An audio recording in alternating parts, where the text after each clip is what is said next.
Saya memulai renungan pagi ini dengan sebuah legenda tentang Kingfisher atau Raja Nelayan. Sebagai ujian sebelum dia menjadi seorang raja, untuk menguji keberaniannya, dia harus tinggal di dalam sebuah hutan yang lebat untuk beberapa saat lamanya. Dan kemudian pada suatu malam, dia mendapatkan sebuah penglihatan, sebuah cawan yang indah, piala yang indah, dan melambangkan piala perjamuan terakhir Tuhan. Dan ini bagi dia merupakan simbol kekuasaan, simbol kekayaan dan kemuliaan yang dia akan peroleh. Dan di sekitar piala tersebut ada api yang berkobar-kobar. Dia berjuang untuk mengambil piala tersebut, tapi yang terjadi adalah dia mengalami luka bakar yang dalam. Dia sangat kesakitan.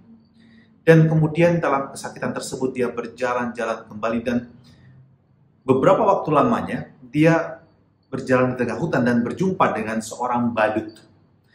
Dan dalam situasi kesakitan, tapi juga dia sudah haus sekali karena mengalami beberapa saat tidak menemukan air. Si badut tersebut bertanya kepadanya, "Apa yang kau cari?" Kata si raja, "Saya sedang haus sekali, saya butuh air untuk minum." Dan kemudian si badut mengatakan, "Tunggu sebentar, tunggu sebentar." Dia mengambil sebuah cangkir tua dari dalam tasnya dan kemudian berlari ke dekat sebuah sumber air yang terdekat dan mengambilnya dan memberikan kepada si raja segelas air tersebut. Dan ketika raja meminumnya, si raja sembuh. Dan kemudian si raja bertanya kepada si badut, "Sihir apa yang kamu gunakan?" Si badut mengatakan, "Saya hanya memberikan air kepada jiwa yang haus." Pesan legenda ini sangat sederhana sebenarnya. Keserakahan manusia, kesombongan manusia, itulah yang menciptakan penderitaan. Sementara cinta menghapuskan penderitaan. Lihatlah dunia kita, lihatlah masyarakat kita, lihatlah bahkan keluarga kita. Ketika ada ambisi, ada kekuasaan, ada keserakahan, di sana muncul konflik dan muncul juga namanya penderitaan. Penderitaan, orang merasa ditekan oleh yang lain, orang merasa dihancurkan oleh orang lain, orang merasa dimanfaatkan oleh orang lain. Anda menjadi menderita. Tetapi cintalah yang dapat menyembuhkan kita. Injil hari ini bercerita mengenai cinta yang menyembuhkan tersebut, dan itu adalah Yesus. Yohanes Pembaptis yang berada dalam penjara, berada dalam situasi kesepian, dia mengalami mulai keraguan apakah hidupnya ini memang telah mempersiapkan kedatangan Sang Mesias atau Mesias belum datang.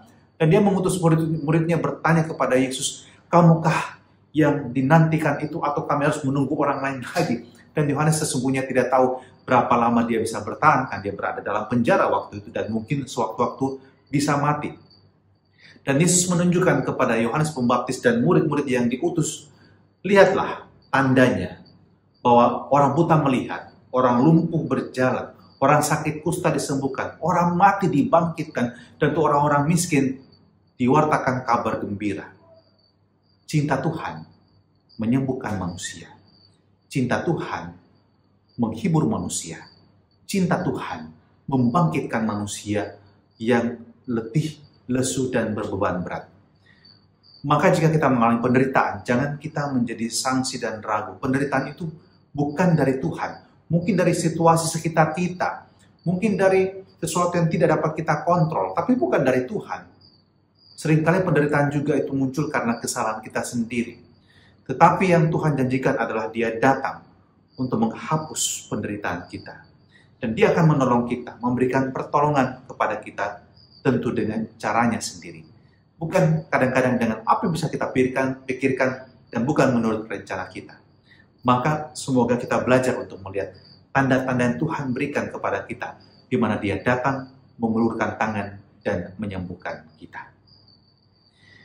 Ya Tuhan, ajari kami untuk tetap percaya juga dalam situasi yang sulit dalam kehidupan kami.